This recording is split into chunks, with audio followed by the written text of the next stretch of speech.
And another thing that I wanted to talk to you about was uh, obviously on the ship here, a tremendous amount of resources, lab Right, equipment, right. whatnot, to get a really good handle on the uh, the samples that were collected. Hmm. But obviously, there needs to be further investigation, further Well, sure. analyses, and what types of analyses would you like to do?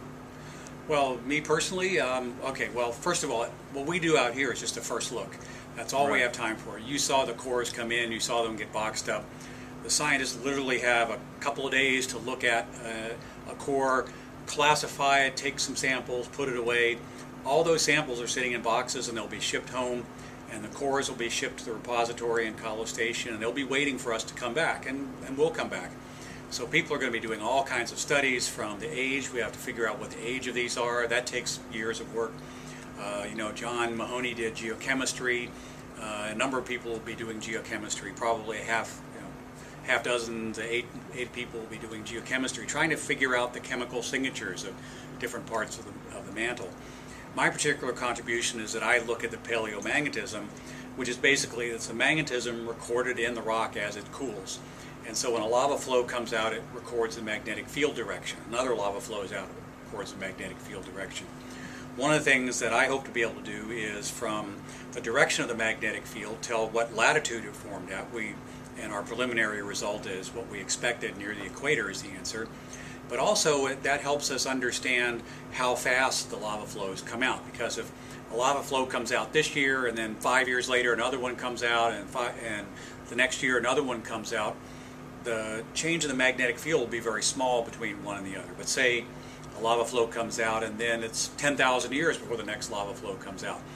Then there is likely to be a big change in the magnetic field. So we can tell by looking at the different flow units and the different magnetic directions how fast the lava flows came out. We expect them to be fast. That's what our preliminary results show.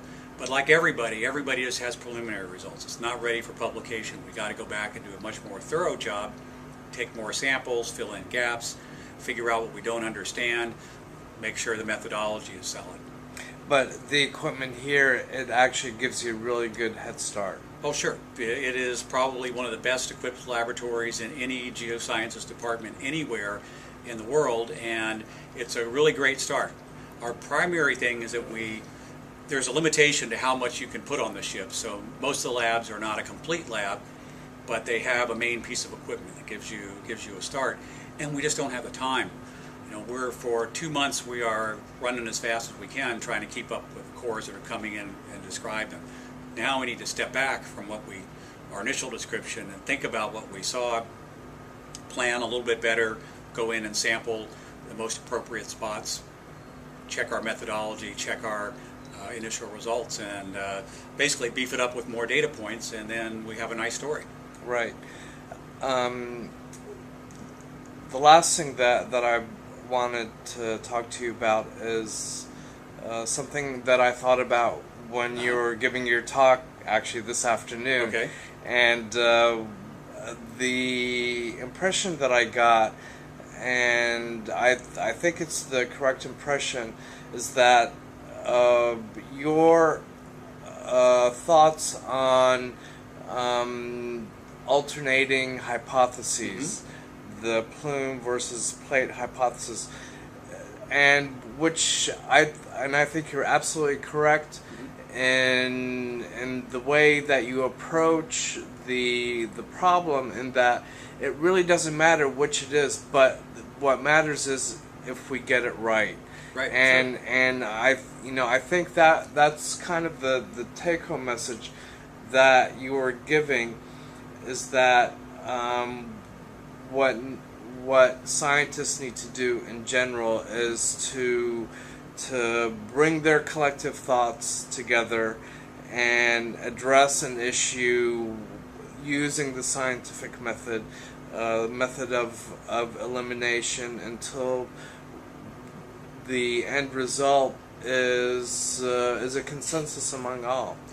Well, sure, and even then, as you know, as a scientist, often there's a consensus doesn't mean a unanimous opinion. There's always people on either sides, even when the debate's relatively closed.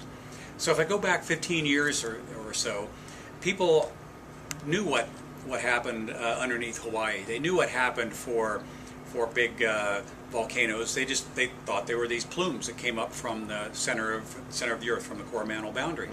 But unfortunately, that attitude stifles debate. If I had tried to submit a paper saying it's not a plume, or try to get a proposal funded, it wouldn't go anywhere because, well, of course, we already know what the answer is, right? So to me, it's tremendously exciting, and I care less about the outcome, but it's the process that's the most fun. We get to go back and re-examine something we thought we all knew, get to look at a fundamental property of how the planet operates, and we get to debate it. We need to throw crazy ideas around, and we need to not slam the door on anything and say, "Well, wait a minute, that can't be." We need to reconsider it. That to me is the fun thing. Like I said, I'm not really invested in one side or the other of this debate. Whatever we find is okay with me. I'll have my own ideas. Other people have their own ideas, and we'll see which one comes out in the end. You know, it may take many years. I hope so, because it's a fun thing to do. Right. Well, Fackler, call 294. Fackler, call 294, please. I won't miss that. with that, thank you very much, Shellback. Thank you. Nasseer, it's been good having you along. All right.